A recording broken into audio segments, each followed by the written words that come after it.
Right, hi everybody. Welcome to my demonstration of how to play against Quackle. As a tournament player of of Scrabble. Sorry, there's a fly on my screen. You're probably able to see that. Anyway, yeah. So I don't know. I checked YouTube out, and I was looking for some kind of guide through how to play Quackle. Sorry, and I didn't see one. I thought it was conspicuous by its absence, in fact. So even though people are using Quackle to demonstrate things, there's a really creepy American guy claiming to give some sort of tutorial, and he keeps putting his camera back to his face and just, I don't know, staring people out. It disturbs me. I thought maybe there's some kind of loophole, or should I say gap in the market on YouTube for somebody to just talk people through a game they're playing against Quackle from a tournament player's perspective. This is Christian Serta, once of New Zealand, now in England. I was third in New Zealand at one point. In fact, I was there more or less for the last 2 or 3 years before I came back to England. I've only played one tournament so far back in England. That was Bonn, which I managed to win. So I don't know. I guess I'm a reasonable tutor, but there's certainly many better players in this country than there were in New Zealand. I'm a small fish here. I'm probably something like number 40 by the time my rating settles out after I've played enough tournaments. I'm going to play Peterborough tomorrow, and this is part of my warm-up for it. Obviously, sorry, I've sort of played my move before I even talked through it. So normally, what you're doing is you're looking at the best thing you can do in Scrabble is to play off a couple of words, letters that you don't necessarily want to keep on your rack and leave the best for next time, whilst also maximising the scoring that you can do. In this case, that's not actually part of the tactics because I immediately saw that there's only one 7 in there and it's statued. Oh, I don't know what that means. Bedecked with a statue, probably of a town square. No idea. But anyway, yeah, that's what you do there. But here we go now. I've definitely not definitely, but I've probably not got a bingo here. So I'm thinking how to balance my rack and score a few with the letters I've got. Now, don't be afraid of having things like F and Y in your rack and a U. I mean, they're not desirables, but they're high scoring, and the reason they're high scoring is because they're in less words and they're harder to get rid of. So all you've got to do really, second, apart from having a natural ability to anagram and to spot words in your rack, is to just learn words that are allowable. So just learn the words that are up there in terms of probability, or they're always coming up. The smaller words with these heavies in, these Fs, these Ys, these the Ks, the Qs, the Zs, etc. And you're much better equipped to deal with a tricky rack such as this one, which isn't that tricky to be fair overall, compared to something you can put out. But yeah, that's the best sort of thing. The best advice I can give to you is to try and learn those words, and that every Scrabble player knows that. This is not meant to be an advanced tutorial in a tournament player. I'm not that up myself, but in this case, I'm looking at Foy, probably SUNE. My own personal opinion is to keep hold of a U if it's not, offensive to do so when you don't see a Q out on the board yet, because sometimes the Q can be a real hindrance. It really can. There are plenty of Q words without the without the U, but it's not really worth relying on them. If you can keep it, say for example, SUNE on your rack, it's not the worst in terms of a high probability for your bingo word, your 7-letter word that I just played. It's called a bingo. Statute is a bingo. Getting all the letters out and getting a 50-point bonus. So what I tend to do, I tend to keep hold of my U if I can also leave a decent balance of letters whilst doing so. And SUNE is definitely not. So Foy is a good looking word to play at this point as I'm looking at the board. And I can't see a better place for scoring than this, so we'll just do that for now. I'm not going to talk you through in a patronising way through every single move, but when something I consider interesting comes up, I'll point it out. It's one of those locks that looks like it might have a 7 in, but it doesn't, I'm pretty sure. So sometimes it's worth putting your S. You want to keep all your S if possible, because it's such a good little hooker. It's not only pluralising a lot of things, it also goes in front of most consonants and vowels as well, which is why it's one of the best starting letters. So it's a really good thing to keep hold of. But in this case, I don't know. I'm very tempted to use it on jog because you're going to score quite a few there, and I would value the S at maybe about 10 points more than what you can play without it. So if you can't see something you can't score more than within 10 of what you can use with your S, then it's probably worth using your S. That's what I'm trying to say. In as many words, probably really butchered that, but anyway. Just trying to think of an 8 through statute. It's difficult to concentrate whilst you're also commentating. Nothing's jumping out at me. I would love to see a C there for unifaces. I think that's pluralizable, which is also not a word, sorry, that's one of my words. Pluralizable. So now, I'll just do, I suppose I'll always do fuse.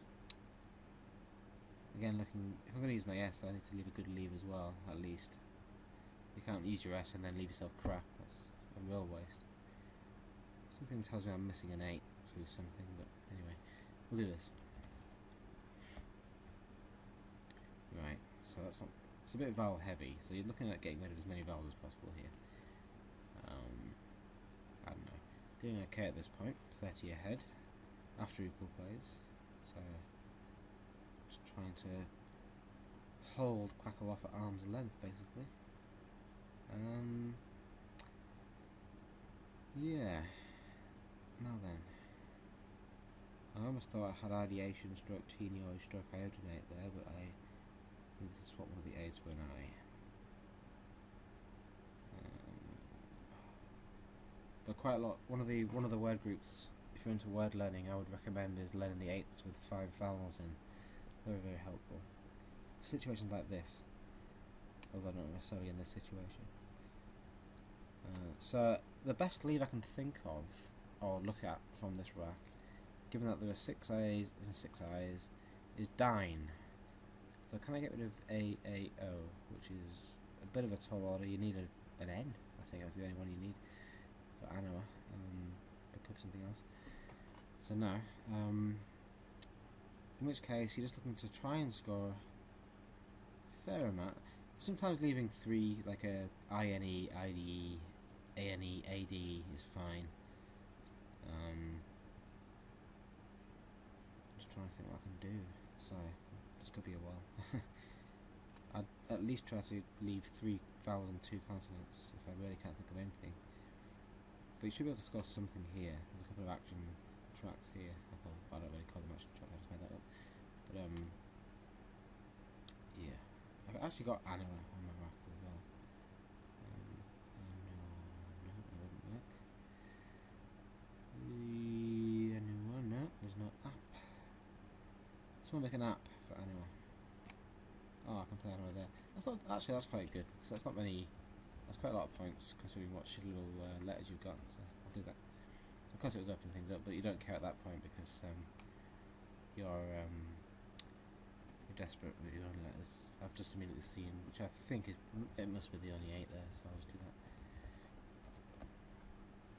Okay. Now then, another challenging rack. This is called the Post Bingo Draw, or PBD.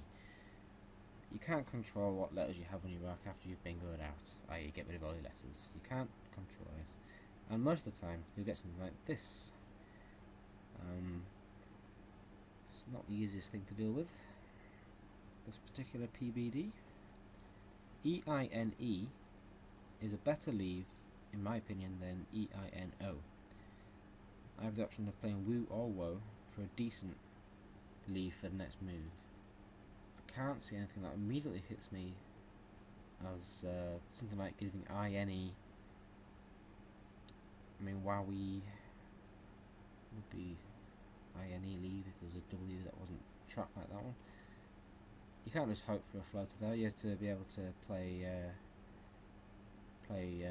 the word on your rack. So WOO is probably my vote at the moment, and I can see a decent spot for it, so I think I'll just go ahead and do that without wasting any more time. In a real game situation you actually have a time limit, so it's always worth making your mind up straight away, or as soon as you can. Right, so we've got things like Vespine, Pensive, back here, Peeving, which is often what Quackle does to me. None of which seem to go down. I'd love to be able to play something here, something ending in ing. I can't see anything straight away. Proving is an IE on the I, or whether proving.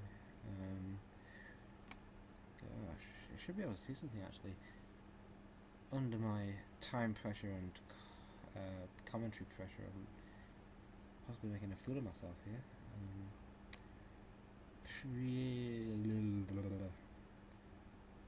don't know. I actually have no idea what time I'm on now. I should be coming up to about my 15-minute cut-off point though, which is not good. I was hoping to finish the game quickly. Obviously it takes a bit more cogitation against a formidable opponent such as Quackle there, so... I can't see anything. Anyone else? Okay, well, at the risk of looking like I'm trying to cheat, I'm going to leave this video here because I'm not sure. I think I'm running out of time. I must have a few minutes left. I'll play something before making my big goodbye. Something through here. Pebble 9, Nickel 9, S, Bovine. Yeah. Well, in which case, I guess the best leave I can possibly think of is NE blank. Possibly think of. Vipe. There's nothing in that.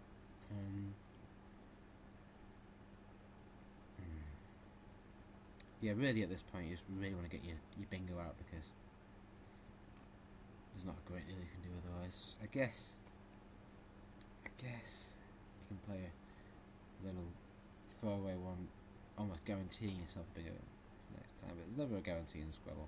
It will always bite you in the butt if you ever try to start fishing, which is just looking for a 7. You should always try and score as much as you can in the most honourable way you can every time, and you'll be rewarded for that.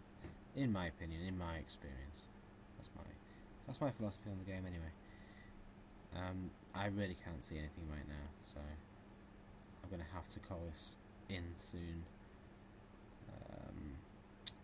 Yep, I'm going to call it in now. I'm going to try and play my move next time. Sorry about that. I hope you tune in for that one in part 2.